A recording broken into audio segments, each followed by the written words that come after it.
स्वीकार करने की जरूरत है, इस दिन को स्वीकार करने की जरूरत है, इस श्वास को स्वीकार करने की जरूरत है।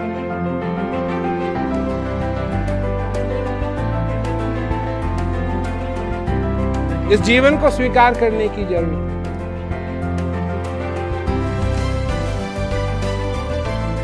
और अगर करोगे तब तुमको पता लगेगा कि शांति क्या हो।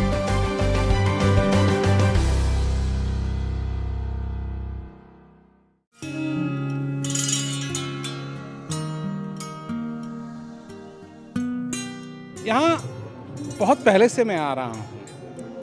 मेरे पिताजी ने भी यहाँ बहुत मेहनत की, यहाँ आए लोगों तक। यही उनकी आशा था कि उनका संदेश पहुँचे। यहाँ काफ़ी लोग हैं जो बहुत सालों से सुनते आए हैं और उनको अच्छा लगता है।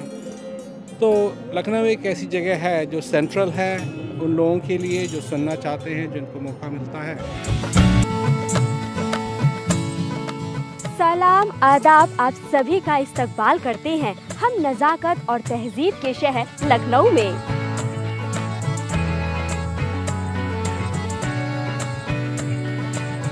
लखनऊ है तो महज गुंबदों मीनार नहीं, सिर्फ एक शहर नहीं, कूच और बाजार नहीं। इसके आंचल में मोहब्बत के फूल खिलते हैं, इसकी गलियों में फरिश्तों के पते मिलते हैं।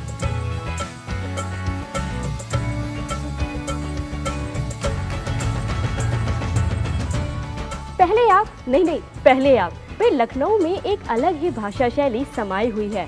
और तो और यहाँ लोगों के चेहरे पर खिलती चैन और सुकून की मुस्कुराहट वाकई में लाजवाब है।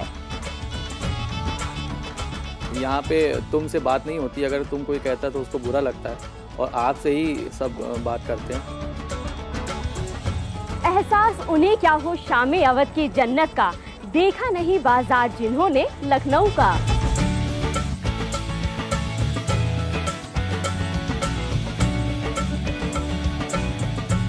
लखनऊ एक बहुत खूबसूरत शहर है, गंगा जमनी तहजीब का शहर है, नवाबों का शहर है। जो तहजीब है वो पूरे वर्ल्ड में फेमस है। इसको जो है शहर तहजीब के नाम से पुकारती है। लखनवी चिकन पूरे हिंदुस्तान में क्या पूरे वर्ल्ड में फेमस है। यहाँ की मीठी जुबान जो आपको जल्दी कहीं नहीं मिलेगी। लैंग्वेज, पॉलिटिक्स, टुंडे कबाब, जो हिंदुस्तान आए उसको टुंडे कबाब जरूर चाहिए। मोहब्बत है जो कि लखनऊ में बहुत ज्यादा पाई जाती है। और हम यहाँ आए हैं 50 सालों के जश्न के लिए नवाबों के शहर लखनऊ में। तो ये है रमाबाई अंबेडकर मैदान, जहां कल होगा शांति का संदेश प्रेम रावत जी के साथ। जी हां, ये वही जगह है जहां 8 नवंबर 2015 को प्रेम रावत जी ने यहां के लोगों को अपना लाइव इवेंट दिया था। स्वीकार करो उस उपहार को, इस श्वास रूपी उपहार को समझो, जानो, इसकी कीमत जानो। फिलहाल मैं पहुंच गई हूं उस मैदान में जहां कल होगा शांति के संदेश का जश्न आगाज। जी हां, 50 सालों के शांति के संदेश का सफर पूरा कर चुके हैं प्रेम रावत जी।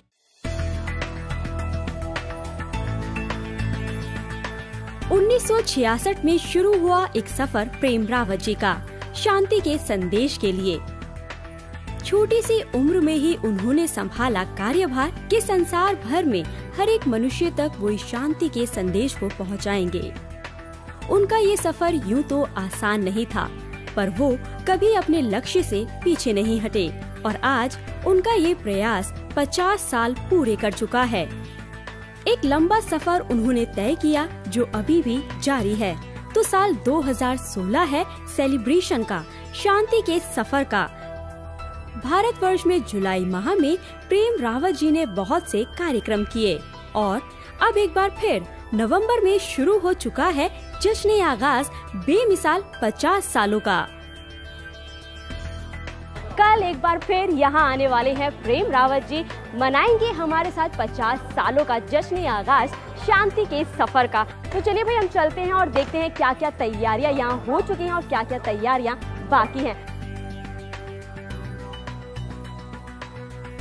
यहाँ पे international ambassador for peace mister Prem Rawat आने वाले हैं और मैं भी यहाँ पर वॉलंटियर कर रही हूँ। बस एक फीलिंग है कि मैं उस 50 साल के जो महोत्सव मना रहे हैं प्रेम रावत जी, उसमें हम एक हिस्सा जो लोग आ रहे हैं दूर दूर से वो सुन सकें, उसके लिए हमने काफ़ी सारे स्पीकर वगैरह लगाए हैं, उस पर काम किए हैं। हम नाल ढोलक प्ले करते हैं और अभी हम लोग सूफी पर, कव्वाली पर, सारे सॉन्ग पर प्ले करने आए हैं।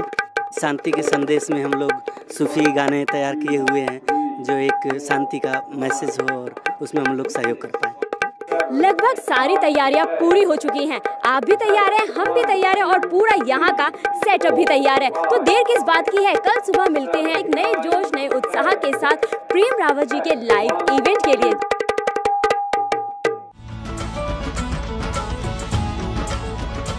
पचास सालों का सेलिब्रेशन है आज लखनऊ में और लोगों ने आना यहाँ शुरू कर दिया है और कुछ लोग यहाँ पहुँच भी गए हैं, अपनी जगह उन्होंने ले ली है। तो चलिए हम भी चलते हैं, लोगों से जानते हैं कि कैसा वो महसूस कर रहे हैं। प्रेम रावत जी का प्रोग्राम है तो कहीं भी होता है तो दिल करता है चले जाए। प्रेम रावत जी को शांति का संदेश फैलाते हुए 50 वर्ष पूरे हो गए और हम सेलिब्रेट कर रहे हैं। मुझे बहुत खुशी हो रही है, मैं उनका लाइव इवेंट देखने के लिए आया हूँ। बहुत अच्छा फील हो रहा है, मुझे प्रेम रावत जी का सत्संग सुनने को मिल रहा है। उनको सुनते ही ना इतनी अंदर से इतनी खुशी महसूस होती है ना कि बस सुनते रहो सुनते रहो। I am really lucky to be a part of it and I am so thankful to him. First time ये लखनऊ आया हूँ और मुझे प्रेम रावत जी का ये फर्स्ट टाइम है कि मैं लाइव इवेंट अटेंड करने जा रहा हूँ। कुछ ही पल में ये खूबसूरत सा कार्यक्रम स्टार्ट होने वाला है। बहुत तैयारी के साथ हम मंच पे उतरने वाले हैं।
आज आप लोग यहाँ सब एकत्रित हुए हैं अपने व्यस्त कामों से थोड़ी देर के लिए छुट्टी लेने से कोई हर्जा नहीं है, अच्छी बात है। और इस जिंदगी के अंदर कुछ समय उन चीज़ों पे लगाया जाए, उन बातों पे लगाया जाए जिससे कि इस जीवन के अंदर सुकून आए, शांति आए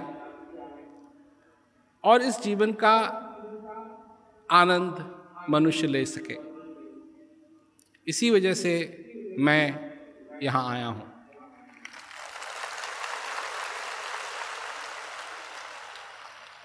तो आपकी जिंदगी के अंदर सबसे ज़्यादा महत्व आप अपने कामों को देते हैं क्योंकि उसी में व्यस्त रहते हैं। तो ये आपका दृष्टिकोण है। अब दो चीज़ें हैं, दो बातें हैं। अंग्रेजी में कहते हैं इसको सब्जेक्टिव, और इसका अर्थ ये हुआ कि किसी चीज को निजी दृष्टिकोण से देखना। जो तुम्हारा जो दृष्टिकोण है उससे देखना। और एक चीज हुई ऑब्जेक्टिव, और ऑब्जेक्टिव क्या है, इसका ट्रांसलेशन क्या है कि जो चीज है उसको असलियत में देखना। तो एक चीज तो हुई तुम्हारा दृष्टिकोण और एक चीज हुई असलियत। अब यहां लोग बैठे हैं इतने चुप होकर के बैठे हैं तो इसका मतलब वो सुनना चाहते हैं असलियत और मेरा दृष्टिकोण, इसमें क्या अंतर है। तो अंतर ये है कि जब अर्जुन ने कहा भगवान कृष्ण से कि चलाओ मेरा रथ ले जाओ, बीच में ले जाओ, मैं देखना चाहता हूं कि आज किससे मेरे को लड़ाई करनी है, तो जब अर्जुन ने देखा तो क्या कहा, मैं नहीं लड़ता। क्यों नहीं लड़ता? अब ये उसका दृष्टिकोण है। ये तो मेरे पूर्वज हैं, ये मेरे भाई हैं, मेरे गुरु हैं यहां, मैं इनसे कैसे लड़ूंगा? एक भाई दूसरे भाई को कैसे मारेगा? ये हुआ अर्जुन का दृष्टिकोण, सब्जेक्टिव। और अब भगवान कृष्ण उसको समझाते हैं कि जो तू देख रहा है ना अर्जुन, वो वैसा नहीं है, एक असलियत है। एक असलियत क्या है?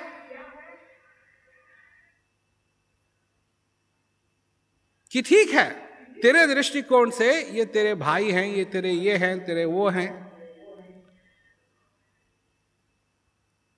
पर जिस छतरी को खोले ये सब यहां खड़े हैं तेरे से लड़ने के लिए, वो अधर्म की छतरी है, ऑब्जेक्टिव, असलियत। ये यहां खड़े हैं, ये असलियत नहीं है। असलियत ये है कि यहां ये सब अधर्म, धर्म नहीं, अधर्म की छतरी खोले हुए यहां पर खड़े। और क्योंकि ये अधर्म की छतरी को खोले हुए खड़े हैं, इनको मारना न मारना बराबर है। ये सब पहले से ही मरे हुए हैं।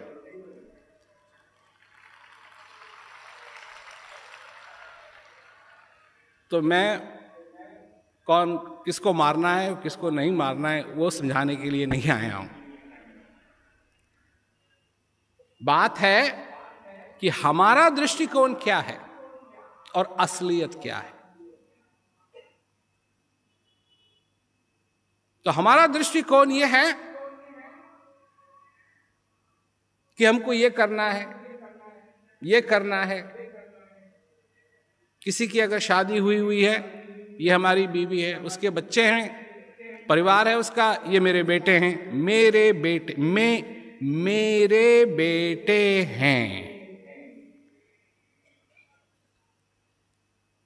कन्या बाप अपनी बेटी का शादी पे कन्या दान करता है। रिवाज है, रिवाज है तो सब लोग करते हैं, कभी सोचते नहीं है कि ये मेरी कैसे हो गई।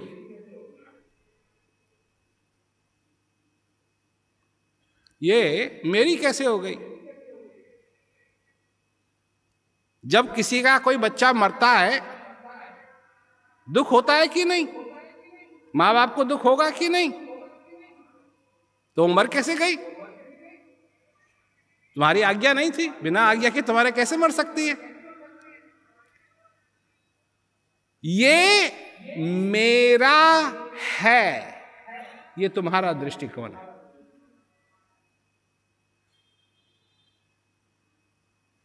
ये मेरी जिम्मेवारी है, ये तुम्हारा दृष्टिकोण है। असलियत क्या है?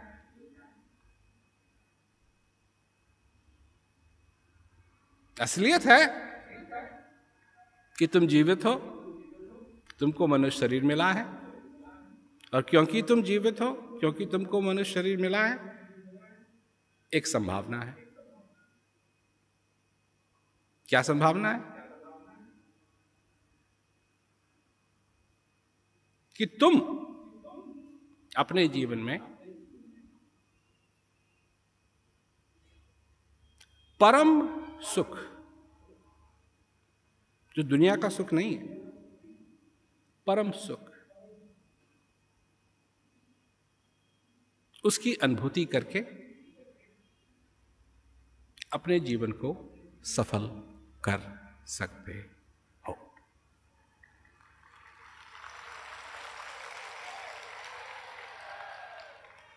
परंतु क्योंकि सिर्फ तुम अपने दृष्टिकोण से सारी दुनिया को देखते हो, तो जब मैं कहता हूं कि तुम अपने जीवन में परम सुख की अनुभूति करके अपने जीवन को सफल कर सकते हो, ये तुम्हारे दृष्टिकोण में है ही नहीं। तुम्हारे दृष्टिकोण में क्या है कि कर्मों का फल भोगोगे, अच्छे अच्छे कर्म करो ताकि वो अच्छे अच्छे कामों को करके और तुमको अच्छा अच्छा भोग मिले। तो तुमने क्या किया? क्योंकि वही किया होगा जो अब कर रहे हो। फिर आओगे, फिर आओगे, फिर आओगे। पर इस बार क्या ऐसा करोगे जो तुमने पहले ही नहीं किया? क्या तुम अपने जीवन में ऐसा क्या कर सकते हो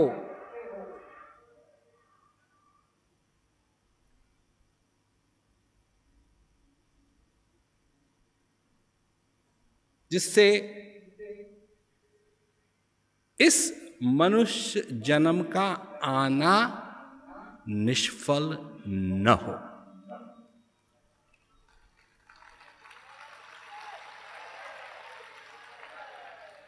क्योंकि हम किसी धर्म के पीछे नहीं हैं।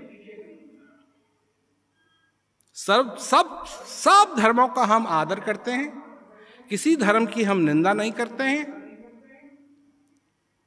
और किसी भी धर्म का आदमी हमारे पास आए, हम उसकी यही कोशिश करते हैं कि उसका जीवन सफल हो।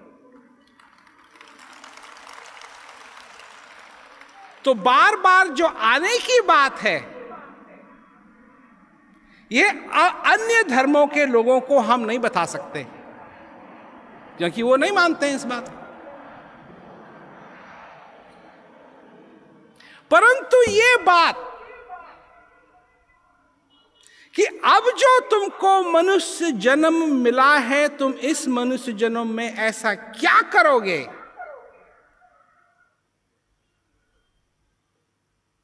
जो विभिन्न हो,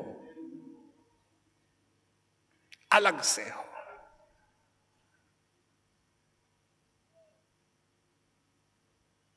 ये बात है समझने की। और वो बात याद रखना, सब्जेक्टिव और ऑब्जेक्टिव। सब्जेक्टिव जो निजी दृष्टिकोण है, क्योंकि तुम उसी तरीके से चलते हो इस जीवन के अंदर जो तुम्हारा निजी दृष्टिकोण है। और निजी दृष्टिकोण में क्या है कि जो तुम्हारी आंखों के सामने है यही सत्य है, और जो तुम्हारे आंखों के आगे नहीं है वो असत्य है।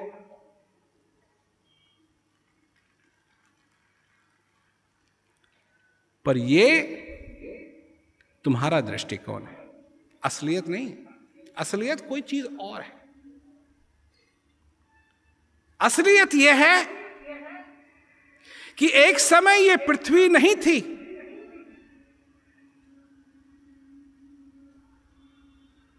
और एक समय ऐसा आएगा कि ये पृथ्वी नहीं रहेगी।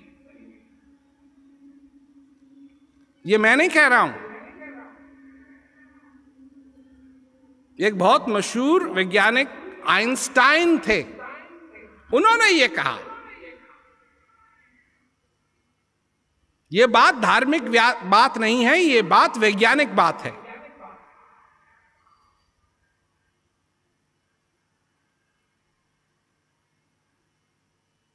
कि एक दिन चंद्रमा भी नहीं रहेगा, सूरज भी नहीं रहेगा, समुद्र भी नहीं रहेगा, पृथ्वी भी नहीं रहेगी, सृष्टि भी नहीं रहेगी। एक समय था कि ये सब कुछ नहीं था, और एक समय है कि ये सब कुछ है, और एक समय होगा कि ये कुछ भी नहीं होगा। तीन चीजें, नहीं था, है और नहीं रहेगा। और जब तक ये है तब तक तुम भी हो, और एक दिन होगा कि तुम भी नहीं रहोगे। ये बात किसी को पसंद नहीं है, ये बात किसी को पसंद नहीं है। अभी मैंने गंगटोक में एक कहानी सुनाई कि युधिष्ठिर, भीम, अर्जुन, नकुल, सहदेव सबको प्यास लगी, बहुत प्यास लगी, गर्मी थी। तो कहा भाई किसी को जाना चाहिए, ये मालूम करो कि कोई तालाब, कोई झील सामने हो, नदी हो, तो प्यास बुझानी है। तो सहदेव गया, नहीं लौटा।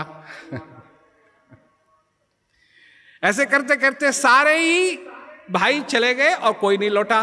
युधिष्ठिर वहां, उनकी हालत खराब हो रही है, प्यास लगी हुई है। तो वो निकले खोजने के लिए गए, तो वहां एक तालाब, और तालाब के पास सारे उनके भाई मरे पड़े हुए। तो वो भी पानी पीने के लिए गए। आवाज आई, पानी मत पियो, पहले मेरे प्रश्नों का उत्तर दो, और मेरे प्रश्नों का उत्तर दो, तब जाकर के जब मैं संतुष्ट हूंगा तो तुमको पानी पीने दूंगा। ये जो तुम्हारे भाई वहां मरे पड़े हैं, वो इसीलिए मरे पड़े हैं क्योंकि उन्होंने मेरी बात नहीं मानी, उन्होंने पानी पीना शुरू कर दिया।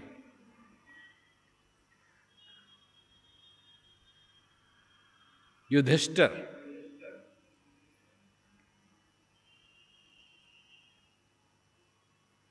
ठीक है, पूछो। तो बहुत सारे प्रश्न पूछे गए, मैं उस सब में नहीं जाऊंगा, पर एक प्रश्न पूछा गया कि सबसे विचित्र चीज क्या है।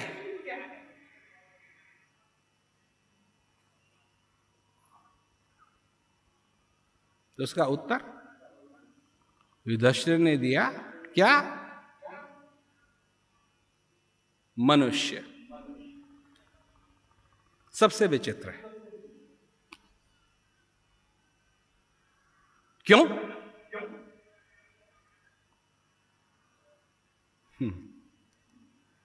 ध्यान से सुनना इसका उत्तर।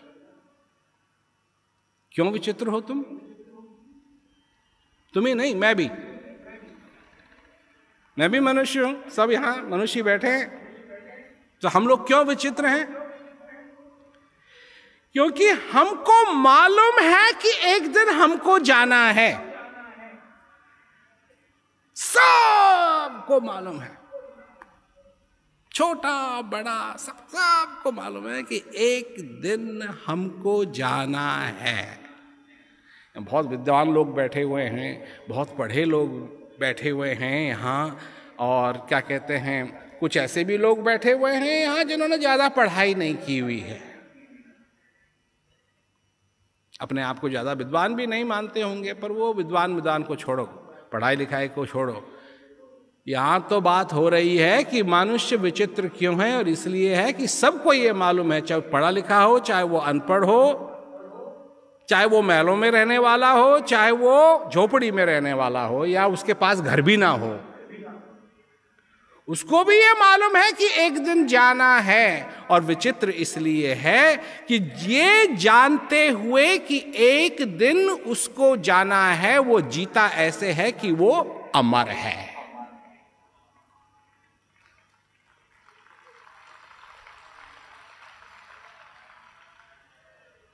मैं पूछता हूं तुमसे,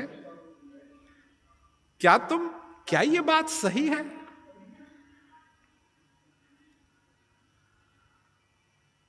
नहीं, 2 ही 3 आवाज सुनाई दी मेरे को, सही है।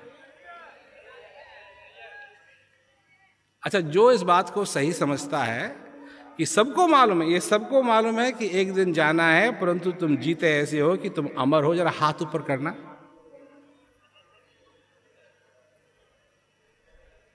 अचंबा उनका नहीं है जिन्होंने हाथ ऊपर कर लिया, क्योंकि हाथ तो मैंने भी ऊपर किया था, देखा नहीं? हाथ तो मैंने भी ऊपर किया था, परंतु कई लोग हैं जिन्होंने अपना हाथ ऊपर नहीं किया, वो ऐसे जी रहे हैं जैसे कभी मरना ही नहीं।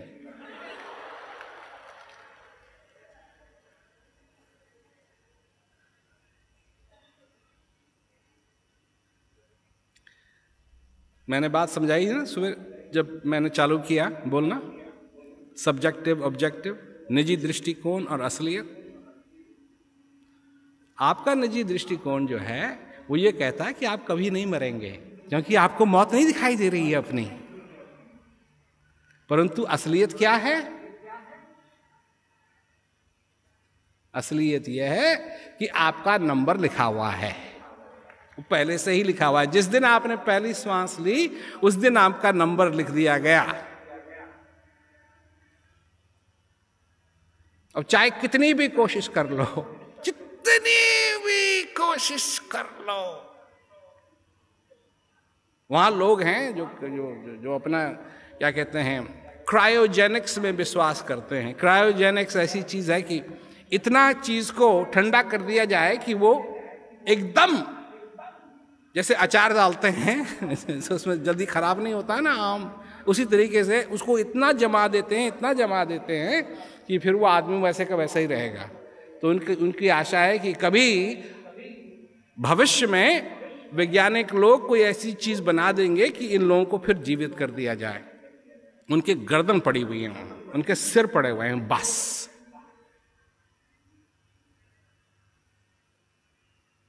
कुछ भी कोशिश कर लो, जब सृष्टि ने नहीं रहना है तो यूपी में हैं हम, और जब हमारा जन्म हुआ तो ये यूपी ही था। तो हम यही समझते हैं कि हमारा जन्म हुआ है यूपी में।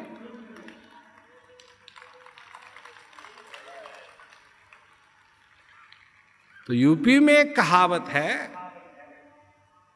क्या कि जब सृष्टि नहीं रहेगी तो तुम किस खेत की मूली हो।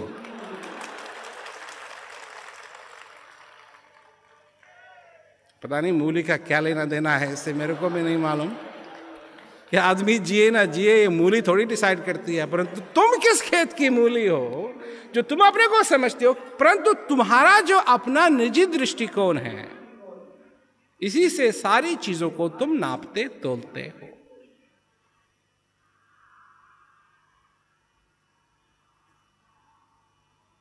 भगवान क्या है? कहते हो कि अगर तू है तो मेरे आंखों के सामने आ। तुम समझते हो कि अगर भगवान तुम्हारे आंखों के सामने आ भी जाए तो तुम्हारी जिंदगी बदल जाएगी।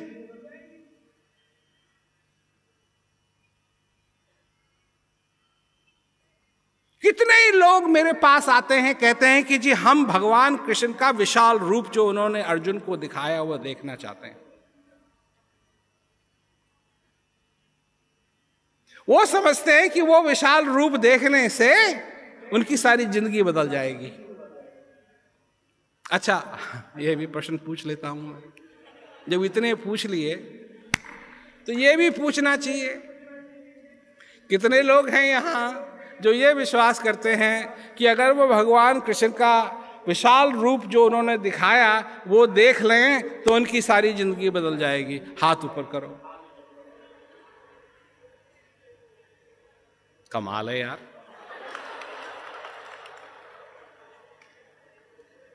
क्या धारणा है तुम्हारी?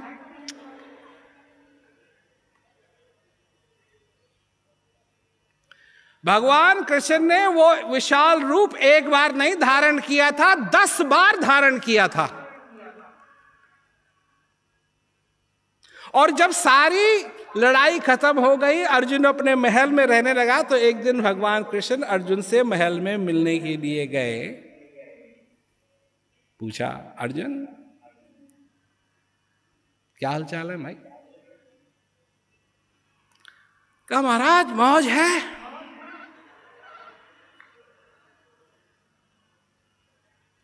12 साल वनवास में रहे, 13वीं साल गुप्त रह करके रहना पड़ा।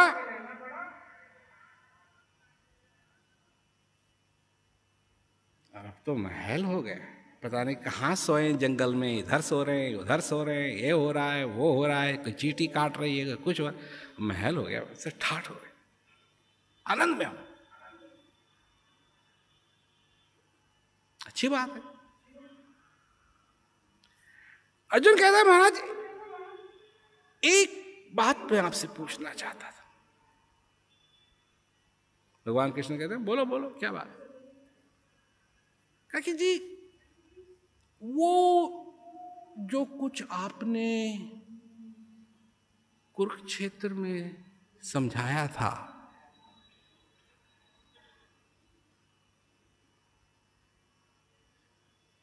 वो मैं भूल गया।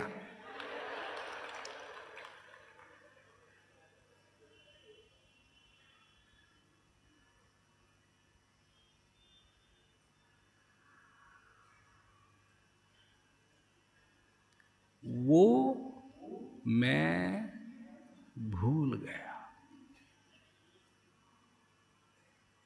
ये कैसे संभव है भाई?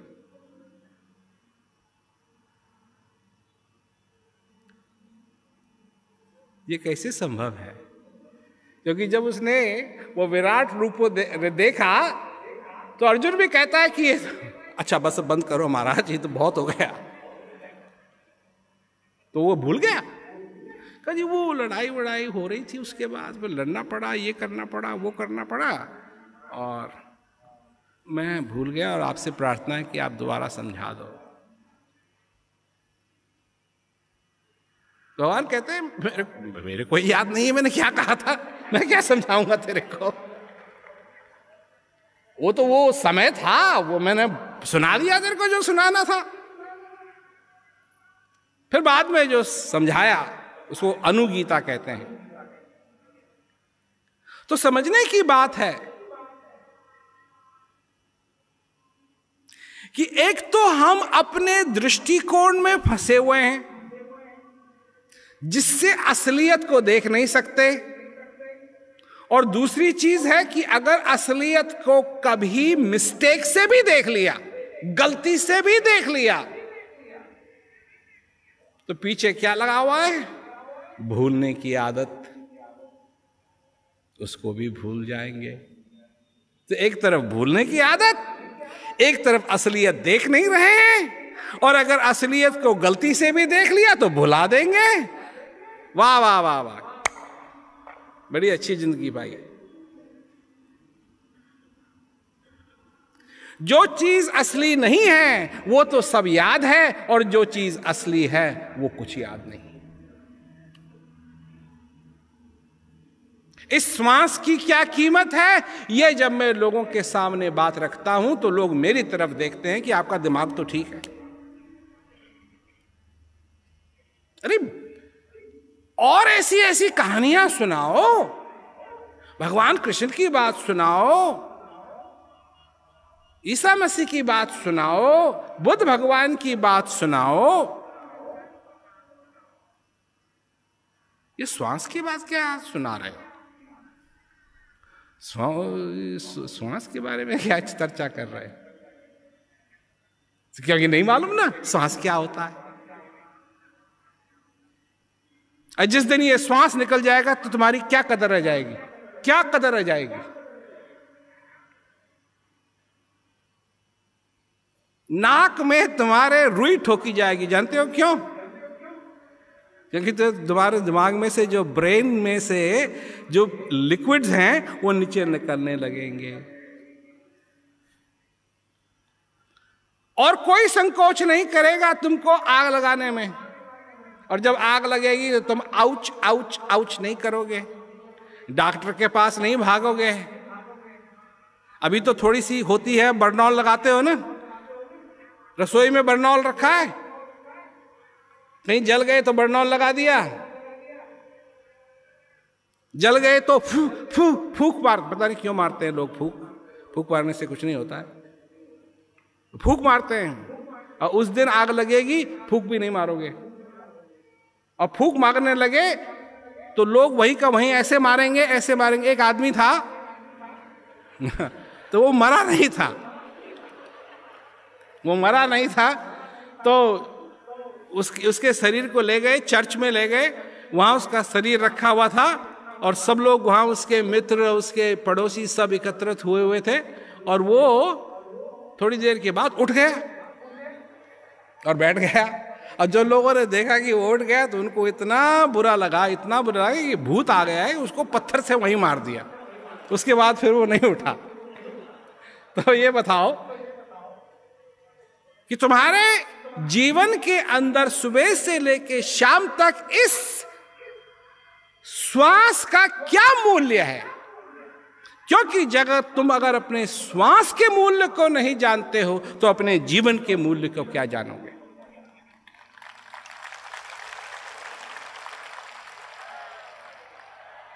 तुम अगर श्वास के मूल्य को नहीं जानते हो तो इस जीवन के मूल्य को क्या जानोगे?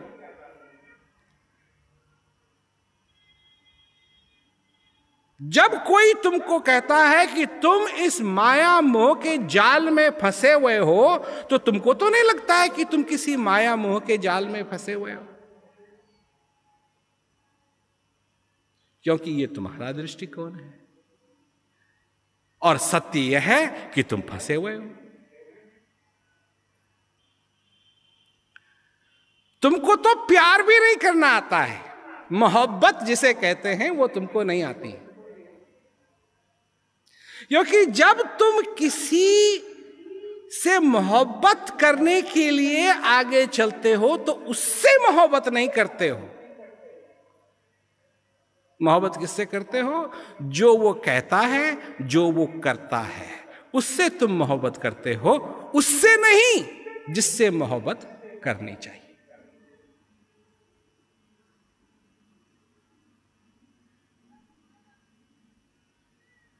सुनने की बात है। तुम किसी से मोहब्बत करते हो? भाई पहले पूछ लूं, कहीं मोहब्बत के रोड पे ज्यादा जाकर के फिर पता लगे यहां कोई करता ही नहीं है मोहब्बत। किसी से मोहब्बत करते हो? हैं? हाथ ऊपर करो ना, दिखाई तो दे। किसी से मोहब्बत करते हो? कुछ है जो नहीं करते हैं, किसी से भी मोहब्बत नहीं करते। अच्छा, अरे अगर किसी से नहीं करते हो तो अपने आप से तो करते होगे। तो कितने हैं जो मोहब्बत करते हैं? किसी और से नहीं तो कम से कम अपने आप से तो करते ही हैं। अच्छा छोड़ो, तुम नहीं करते हो किसी से मोहब्बत और अपने आप से भी नहीं करते हो, भगवान से करते हो, तो किसी न किसी से तो मोहब्बत करते हो, किसी न किसी से तो प्यार करते हो। तो समझने की बात है कि भगवान से जब तुम मोहब्बत करते हो तो भगवान से मोहब्बत करते हो या भगवान जो तुम्हारे लिए करता है उससे मोहब्बत करते हो?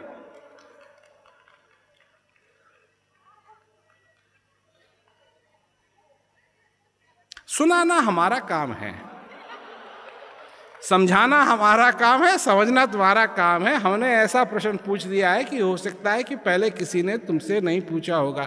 तुम भगवान से मोहब्बत करते हो, तुम भगवान से प्रेम करते हो, तुम भगवान से प्यार करते हो, या भगवान जो तुम्हारे लिए करता है उससे प्यार करते हो?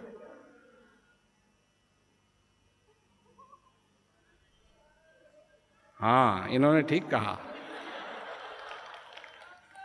ब्लू शर्ट पहनी हुई उन्होंने ठीक कहा कि भगवान जो हमारे लिए करता है उससे प्रेम करते हैं, भगवान से क्या प्रेम करना है। और जिस दिन वो गड़बड़ करने लगता है हमारे साथ तो उसको भी सुना देते हैं। क्या सुना देते हैं? तो कैसा भगवान है। ये तो हुई भगवान की बात। अब अगर किसी से प्रेम करते हो, अपनी बीवी से प्रेम करते हो, लोग कहते हैं जी हम अपनी बीवी से प्रेम करते हैं, तो बीवी से प्रेम करते हो, जो बीवी जो तुम्हारे लिए करती है उससे प्रेम करते हैं। अगर वो एक दिन तुम वापस आओ और वो कहे कि मैं हड़ताल पे हूं,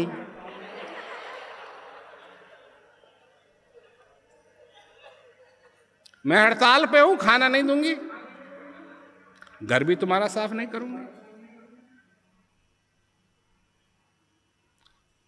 खाना भी नहीं बनाऊंगी, घर भी साफ नहीं करूंगी, पानी का एक गिलास नहीं दूंगी,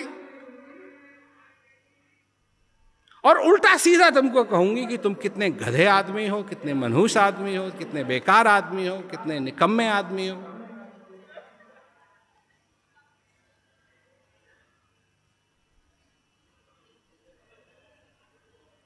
तलाक का नाम सुना है? तलाक का नाम ये इसीलिए होते हैं क्योंकि प्रेम किससे किया? प्रेम किया उससे नहीं जिससे प्रेम करना है, वो क्या करता है उससे प्रेम है तुमको।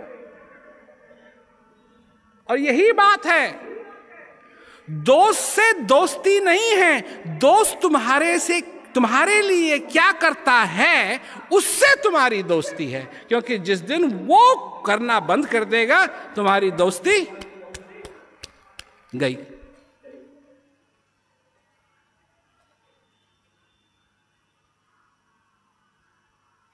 ये हैं तुम्हारे हाल। तुमको मोहब्बत करना नहीं आता है। मोहब्बत होती है जब मोहब्बत हो गई तो वो कुछ भी करे तब भी मोहब्बत रहनी चाहिए, वो उसे कहते हैं असली मोहब्बत।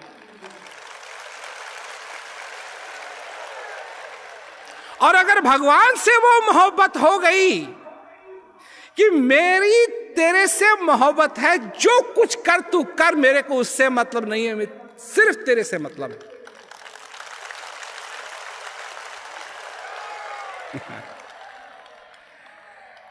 तुम जानते हो कि अगर ऐसा हो गया तो होगा क्या? तुम्हारी तो बंसी बजी जाएगी आराम से, क्योंकि फिर प्रेम हो गया है, असली प्रेम हो गया है। अब एक बात ये सुन लो कि भगवान को तुमसे प्रेम है या जो तुम करते हो उससे प्रेम है? नहीं, तुमको तो भगवान जो करते हैं उससे प्रेम है। सही बात है कि नहीं? वो कहीं गड़बड़ कर, जैसे तुम्हारी शादी हुई, दूसरे दिन तुम्हारी बीवी गायब, तीसरे दिन तुम्हारा घर गायब,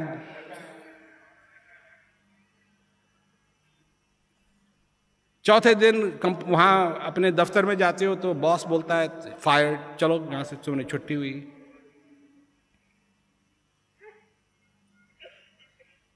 तुम्हारे साथ वही हाल होने लगे अगर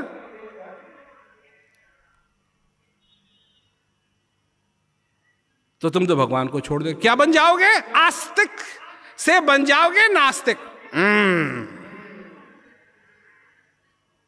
कैसा भगवान है, हमारी सुनता ही नहीं है। और फिर लोगों की भावना है अजी कभी तो कर ही दे, कभी तो कर ही देंगे, लगे रहो लाइन में, लगे रहो लगे रहो लगे रहो लगे, क्योंकि तुमको कर्म से मतलब है कि वो तुम्हारे लिए क्या करता है।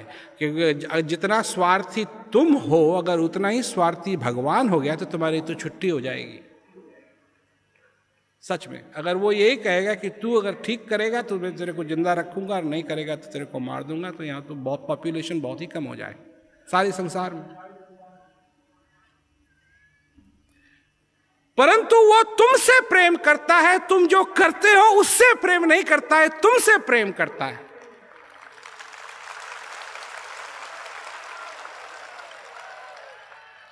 और ऐसे प्रेमी के लिए ऐसा ही प्रेम होना चाहिए जो सच्चा प्रेम हो। सच्चा प्रेम इसी को कहते हैं कि उससे प्रेम करे जिससे प्रेम करना है, उससे नहीं जो वो करता है। तुम्हारा जीवन धन्य हो जाए, क्योंकि ये है असलियत। तुम्हारा दृष्टिकोण क्या है?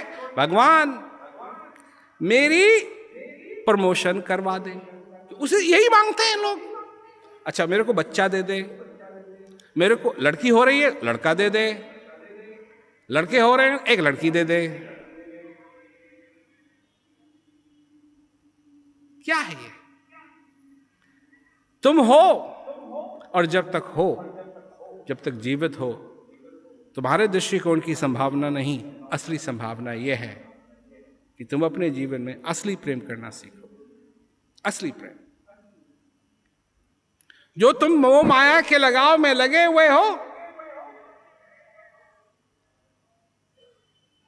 यही युधिष्ठिर को भी सीखना पड़ा।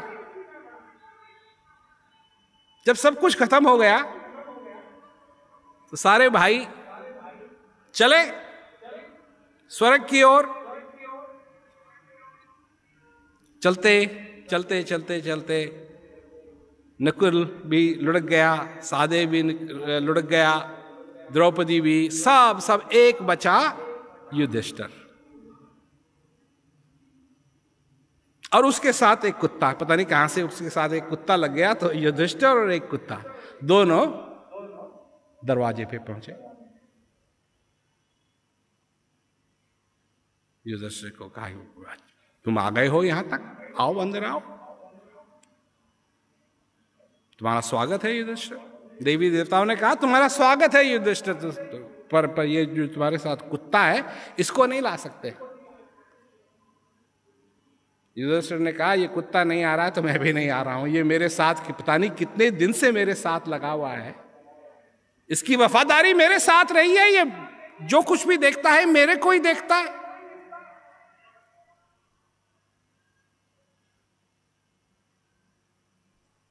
मेरे को ही देखता है, अगर ये नहीं आ सकता तो मैं भी नहीं आ रहा। क्या देख लो भाई, तुम यहां तक आए हो और यहां से वापस जाना पड़ेगा तुमको।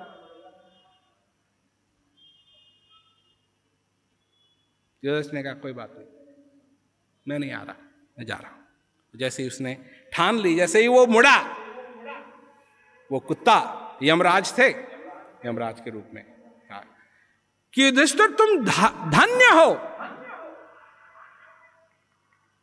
इस शरीर को लेकर के स्वर्ग तक पहुंचना आसान नहीं है, तुमने इसको कायम कर लिया, तुम धन्य हो, आओ।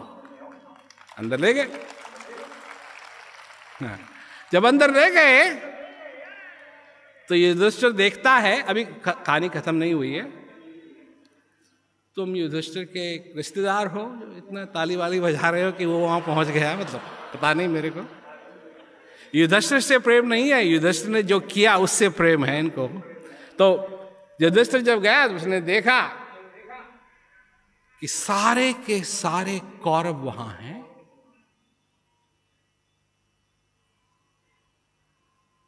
और पांडवों का कोई है ही नहीं, ना अर्जुन, ना भीम, ना नकुल, ना सहदेव।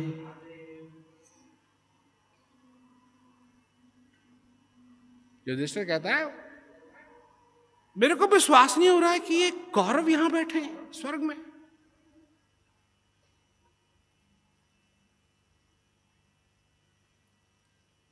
ये तो कैसे संभव है? ऐसे अधर्मियों को स्वर्ग में जगह कैसे मिल सकती है?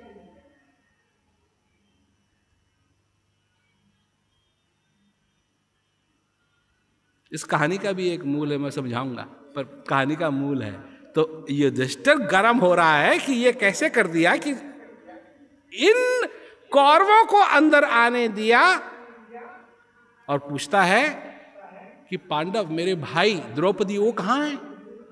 कहा वो नरक में।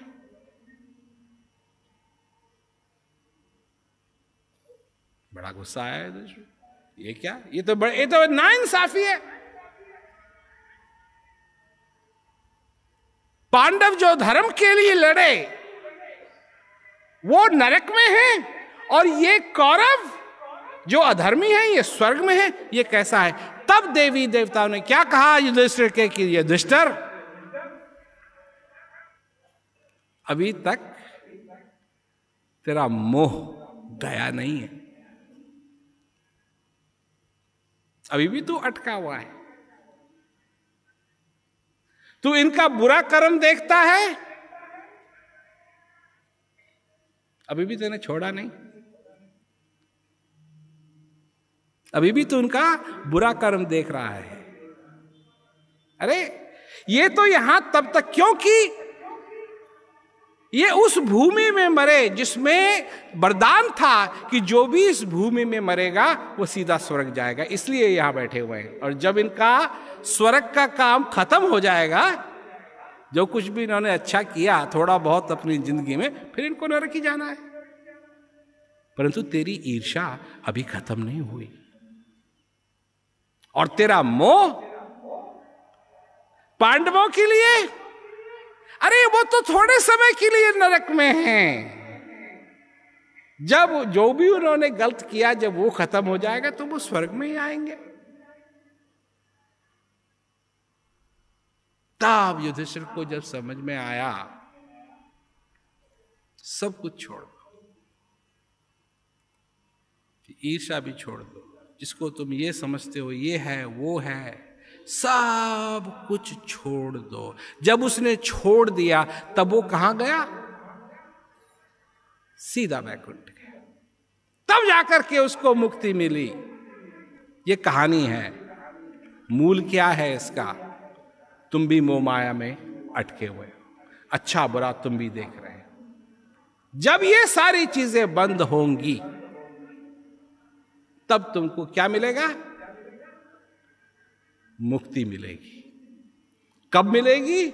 जीते जी मिलेगी। और जिस दिन जीते जी मिलेगी, तुम्हारे अंदर का जो वैकुंठ है, तुम्हारे अंदर का जो वैकुंठ है, तुम उस वैकुंठ को समझ जाओगे और तुम्हारा जीवन सफल हो जाएगा।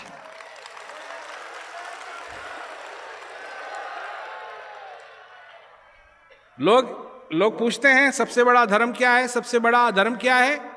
जो तुम अपने साथ करते हो ये सबसे बड़ा अधर्म है, कि तुमको मनुष्य शरीर मिला और तुम उसको गंवा रहे हो, ये सबसे बड़ा अधर्म है। अगर मनुष्य अपने आप को समझने लगे तो इस सारे संसार के अंदर दया का जो धर्म है वो स्थापित होने लगेगा। इस संसार के अंदर एक दूसरे की कदर मनुष्य करने लगेगा। ये हमने देखा है। हमारे प्रोग्राम जेलों में भी होते हैं, और उन जेलों में वो लोग हैं जिन्होंने आशा छोड़ दी है, और वो जानते हैं कि उनके साथ हमेशा अधर्म होता है, अधर्म होता है, अधर्म। कम से कम ये उनका दृष्टिकोण है कि अधर्म हो रहा है उनके साथ, उनको जेल में नहीं होना चाहिए। परंतु जिस दिन वो अपने धर्म को समझते हैं कि उनका क्या धर्म है, उस दिन सारा अधर्म उनके लिए खत्म हो जाता है। जानो, समझो, अपने जीवन को सफल बनाओ, और मूल इसका यही है सारी चीज का, कि तुम कितने भाग्यशाली हो कि तुमको मनुष्य शरीर मिला है। तुमको मनुष्य शरीर मिला है। कई लोग हैं जो बूढ़े हो जाते हैं, अभी कई लोगों से मैं मिला और कई लोगों से अभी मेरे को मिलना है, बूढ़े हो जाते हैं, कहते हैं कि अब शरीर काम नहीं करता है। मैंने सोचा वही बात है, अपने से प्रेम नहीं किया, जो शरीर करता है उससे प्रेम है। यह सबसे गड़बड़ चीज है। अरे प्रेम करो, चाहिए शरीर काम कर। अरे अगर जब तुम जवान थे, अगर तुम्हारा हाथ टूट गया, मेरा हाथ टूटा था जब मैं जवान था, मेरा हाथ टूटा था, मैं बच्चा ही था मैं, तो जब मेरा हाथ टूटा तो मैं उसको काट करके फेंक दूं? क्यों? अरे काम नहीं करता है। नहीं, ये जो समाज तुम्हारे अंदर आ रहा है, जा रहा है, इससे प्रेम करना सीखो। तुम अटके हुए हो कि क्या हो रहा है, क्या हो रहा है, क्या हो रहा है, क्या हो रहा है, क्या हो रहा है। ये तो होता रहता है, ये तो होता रहेगा।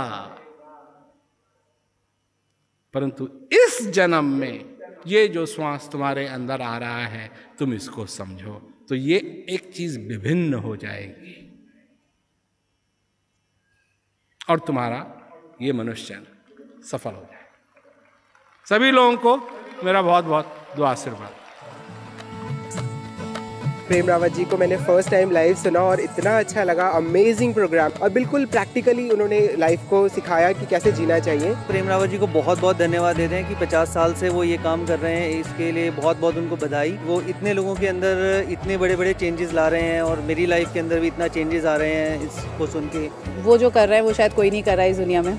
जो उन्होंने कहा वास्तव में वो जीवन में अपनाने की हम कोशिश करेंगे।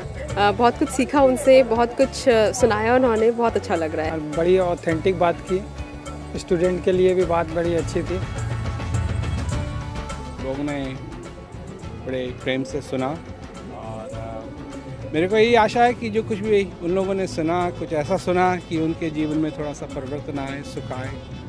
और जो मैंने बात आगे रखी वो यही थी कि एक तो सब्जेक्टिव होती है जो हमारा दृष्टिकोण है और एक ऑब्जेक्टिव है जो रियलिटी है। तो मेरी समझ से तो कि अगर हम रियलिटी को नहीं समझें और इस सारी दुनिया को हम ऑब्जेक्टिवली नहीं देखें, तो सब्जेक्टिव ही देखते रहें, तो इसमें अच्छा बुरा सब ये सब कुछ लगा रहेगा हमेशा।